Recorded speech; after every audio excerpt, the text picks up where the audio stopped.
Hi. We continue in 1 Samuel 11 today after Saul has acted, well, like a judge, not so much like a king, receiving the Spirit of God and threatening the people's oxen if they don't send their young men or their old men, no age is specified, to come to fight the battle against the Ammonites. And so we last saw at the end of verse 7, as you can see on the left side of the screen, the dread of Yahweh fell upon the people and they came out as one. So we'll be picking up there today, and we'll be going through the end of verse 13, the yellow section on the right side of the screen there. This is the chart that I went over 2 videos ago in the introduction of these chapters, 1 Samuel 11 to 15.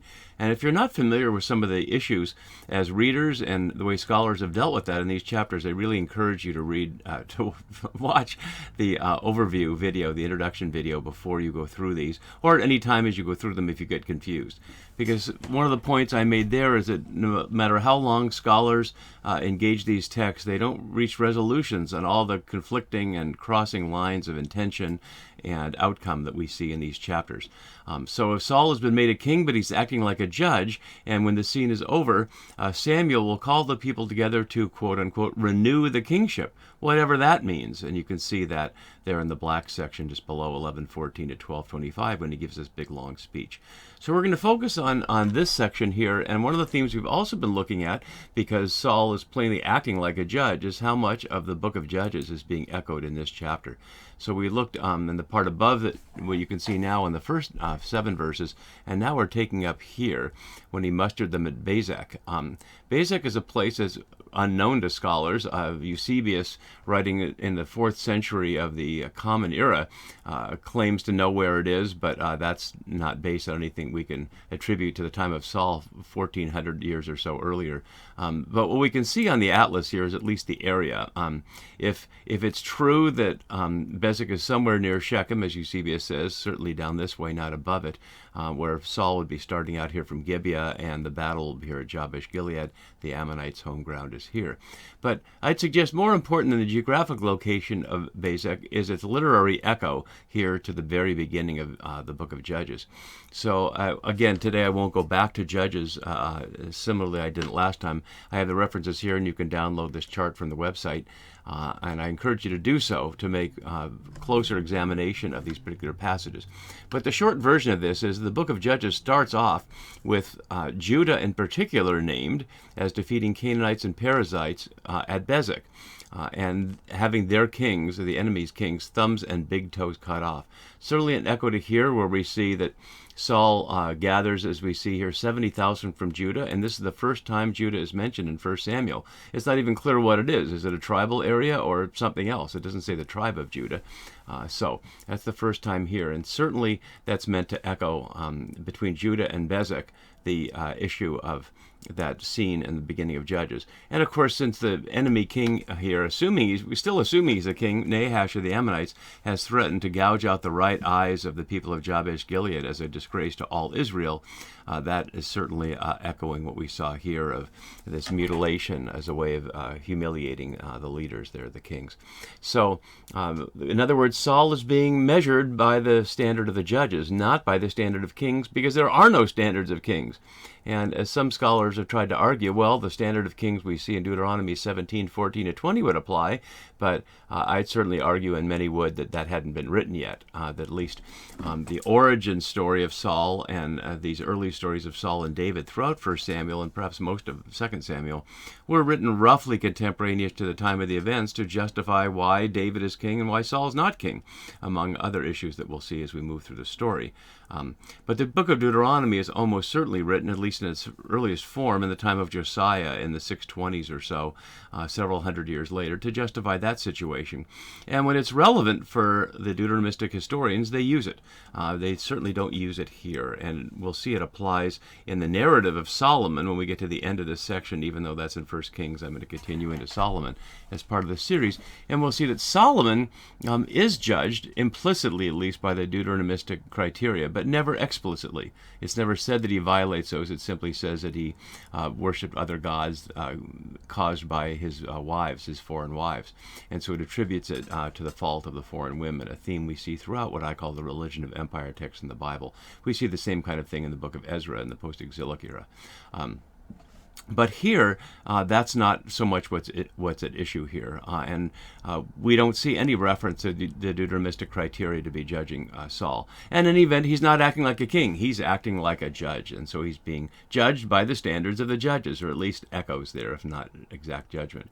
And as we'll see in this passage, a positive judgment. In this first scene, he does exactly what the people want him to do. So let's continue to see how that goes. So he mustered 300,000. And notice the distinction, 300,000 from Israel and 70,000 from Judah, as if these were the two nations that we'll see later in the story. Not tribal. So that's one of the big differences between the images of the people, the collective organization in Judges, and here, where in Judges it's almost always gathered by tribes and the clans within tribes, that local sense of community rather than this national sense of Israel on the one hand and Judah on the other. And that will play out greatly in the battle between Saul and David for supremacy in the latter half of 1 Samuel. So, having gathered all his soldiers, and I want to note one more thing about the numbers. Clearly, besides the fact that there's a little over 4 times as many from Israel as from Judah, whatever inference we want to draw from that, I noted that Nahash of the Ammonites came with no apparent soldiers. We had to infer that he wasn't by himself, but no soldiers were named, no accompanying troops. And so we have this 370,000 against who knows how many of the Ammonites. So, now these gathered, they said to the messengers who had come. It's not clear who this they is. It's Saul who's gathered them, and he said to come out after Saul and Samuel, but who's the they at this point? And who are the messengers? Remember, 2 sets of messengers. If you wouldn't remember if you hadn't watched the last video, 2 sets of messengers. The messengers that the elders of Jabesh Gilead sent out in verse 3 throughout Israel to see if there was someone who could save them, and then the messengers that Saul sends out with the pieces of the oxen, threatening to kill everybody's oxen if they don't send people to the battle. So there are these 2 sets of messengers, and it's not clear which one this is. If one of those, if not others, it simply says to the messengers who had come. So again, the speech is confusing here, as so many things are. But it seems to make sense that these are the messengers from Jabesh Gilead, not Saul's messengers, because he directs the message he sends back with them to, here it says, the men of Jabesh Gilead. And I highlight the men aspect because that'll be in contrast with the elders who called for the sending of the messengers in the first place. So why it's just the men here, especially in texts that often include the address of women and children. So just to note that simply the men here. So between the Jabesh Gilead reference and the Bezak reference and the Judah reference, we have quite a number of things leading us to reflect on the behavior of judges and Saul as a judge. So he speaks like a judge. The message he sends here is, tomorrow, by the time the sun is hot, you shall have deliverance, or rescue, Teshua here, that we'll see again in verse 13, presumably answering the question that we saw back in 10:27, and I'll go back to that now. The sons of Belial who said, how can this man save us? And so the question of how he can save is exactly what we're seeing here. He's saving them by threatening people into submission to the muster, and with the Spirit of God upon him entering into this battle. And as we see here, very little is going to be said about the battle. The focus is on the character of Saul, not on the military details. So the messengers came and told the people of Jabesh, again it's men, and they rejoiced at the prospect of a Savior. So they're happy with it so far, and now we see in verse 10 their response. And notice that this emphasis on the men of Jabesh, 3 times here, highlighting that they're speaking as a group. Each time it's the men of Jabesh.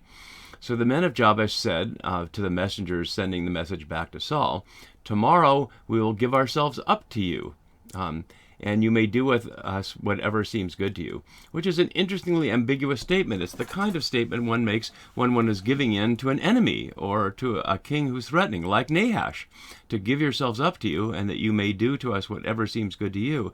And yet plainly this message is intended for the messengers of Saul, or is it? Is it that they rejoiced upon receiving the message from Saul, and now they're speaking to Nahash deceitfully? suggesting that they've not found a savior and playing into his plan. It's ambiguous in a way that the biblical writers love to be.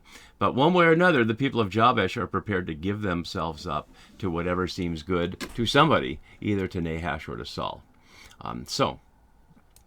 We note that whatever seems good to you here, too, is a specific echo of the very final word of Judges, as you see on the right side of the screen, which is exactly why the Deuteronomistic authors think that there needs to be a king given by Yahweh, because whatever seems good to you, in other words, whatever seems good in human eyes, doesn't take account of what looks good or is good in God's eyes. In other words, it would be pure anarchy if everybody just did whatever they thought was right without any kind of divine guidance directly from Yahweh, or from a Yahweh designate like a prophet like Saul, or a prophet like Samuel, or a king like Saul. That's a further echo there. And then this description in verse 11, and I'll bring the rest of our text for today up the screen a little bit so we can see the whole thing. We might just jump right past this, but the details also are echoing Judges. The next day, Saul put the people in 3 companies. Unusual description, Rashim here, literally heads. Other words can be used for groups of troops, and so that echoes specifically what Gideon did in chapter 7 of Judges, as you see here. Connected with also an unusual thing, the phrase the morning watch here, using the Hebrew word Ashmoreth only 2 other times in the entire Masoretic text. The time in Judges you see there, and also a morning watch in Exodus 14. But this is plainly the echo here, because the calling of not only the companies Rashim, and there's 3 of them, and at the time of the watch, and a word only used one other place beside these 2, certainly is leading us to hear the echo of Gideon. And notice how many different judges are being echoed throughout this chapter here. We've seen Othniel and Gideon and Jephthah and then Judah as a group, not as obviously as a judge, and Jotham and Samson, so scanning the whole book of Judges. So with Gideon's victory in mind, readers can hear, at the morning watch they came into the camp and all at once cut down the Ammonites until the heat of the day. And there's the battle, right there. And those who survived were scattered so that no 2 of them were left together, a standard biblical phrase for utter defeat. And we can wonder a number of things about this. What experience does Saul have in leading battle? Why would we expect this farmer leading the oxen, whose father may be an important local figure, but as far as we know, Saul, unlike David, who claims his experience as a shepherd boy gave him the ability to fight bears and lions, Saul has no experience at all. As a shepherd's out there with wild animals, the farmer's probably not, with his oxen pulling the plow on the terraced fields.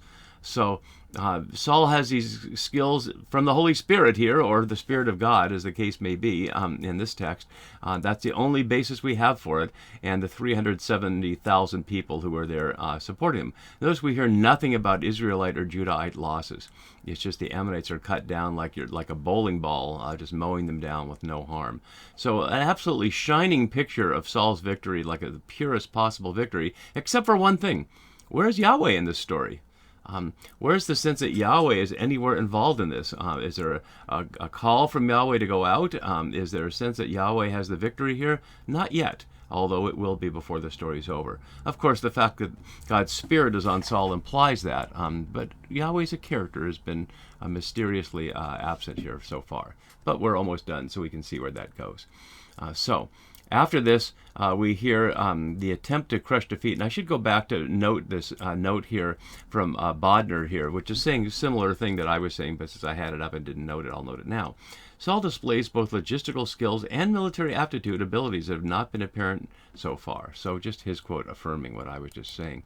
And here we see the attempt to crush dissent. And as my own note says, Saul can afford to be magnanimous in victory for now, but it's going to pay a price, as we'll see. So now we see the people said to Samuel. And again, which people is this? As Barbara Green notes from her excellent book, How the Mighty Have Fallen, I've referred to it a number of times, we'll continue to more, I note her comment here. She notes that it doesn't match the elders from chapter 8, verses 4 and 5 and 19 to 20, who first called for a king, or Yahweh from chapter 9 and chapter 10, nor the people from 10:24, nor the sons of Belial 10:27. As she says, the lack of a match draws additional attention to the ambiguity of the 3 unpunctuated words in Hebrew, that is, Saul rules over us. So as we see in the New Revised Standard, shall Saul reign over us is framing it in a way that the Hebrew doesn't. It's simply Saul rules over us as a question. What she notes here is really important, though, is which people. Actually, nobody in the text has said this, shall reign over us. That's not a question that's ever been asked. And so one of the things we're looking at here, and Ian Wilson's book that I noted in the introductory video on history and memory, highlights that not only is there a question between history, if we mean that in the literal sense of, quote, what really happened if we were watching it there, versus memory, the stories we tell about it, which tend to change over time for a variety of reasons. But even within the text here, there's a question of history and memory. From chapter 8 until now in chapter 11, what was the process of getting from a judge to a king? Because at this point, Saul seemed to be successful as a judge, and one might respond to this in the same way that one responds in the parable of Jotham in Judges 9 against making Abimelech king.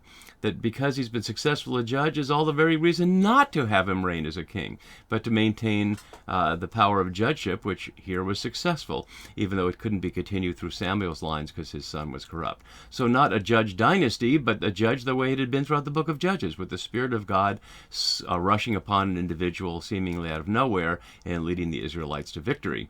And that's what happens here, but it makes the question of monarchy even more complicated, and perhaps that's what provokes Samuel, the greatest opponent to monarchy, to insist that the next thing to do is to renew the monarchy. So note that people say to Samuel, not to Saul. The people say this to Samuel here. And as Bodner notes, quoting Graham Auld there, the people take this complaint to the very one who had been most doubtful about kingship at all. And yet, it's Saul who answers. So their question is, and there are some technical issues in the Hebrew here, and as Green notes here down below, who was the one saying in a masculine singular participle, will Saul rule? So will rather than shall is a small detail, but a question of not proposing whether he'll rule, but a question of the continuity of rule in the sense of a participle there. So shall Saul continue to rule is another way to put that. The word for reign here, Yimlach, is a variation from Melech, so in the sense of reigning as king, not as Nagid, as prince, or as judge. And their command is to give them to us that we may put them to death, echoing exactly the scene from Judges that we see down here, almost verbatim here. Hand over the scoundrels, which is sons of Belial there, in Gibeah, Saul's hometown, so we may put them to death and purge the evil from Israel, in the context of the rape of the man's woman, the story that is in Judges 19 and 20 that we mentioned last time. But Saul says, no one shall be put to death this day, for today Yahweh has brought deliverance to Israel. And as Polzin notes here below, his unwillingness to kill those who deserve to die will come back to haunt him in chapter 15, which is to say, Samuel will finally catch him for not killing King Agag of the Amalekites, who he spared. And here Saul spares the people who complain, and that's a good thing. And later he'll spare, and that's deemed a bad thing, at least bad in the mind of Samuel. So Saul, a merciful military leader here, and that's celebrated now, but it won't be celebrated when it violates the word of Samuel. So it's interesting, I think, and scholars certainly note this, that Saul talks over Samuel here. The question is given to Samuel because presumably he was the king maker, but now Saul the king simply says, no one shall be put to death this day, for today Yahweh has brought Teshua here, as we saw earlier. And note that he's not claiming to be a king. He's not responding to that question. He's not defending his right to be king. He's simply not putting anybody to death. And he's rightly attributing the victory to Yahweh, not to himself. So at this point, Saul is like the perfect expression. He's everything that the people could want. He's accomplished the goal of defeating the Ammonites, at least for now. He's attributing the victory to Yahweh, and he's refusing to get vengeance on those who are against him. And yet, in Samuel's speech that comes, he will make everything about going to Saul seem like idolatry and disobedience to God, and will make this a much more complicated situation than it might otherwise have been. We'll see where that goes next time. See you then. Bye-bye.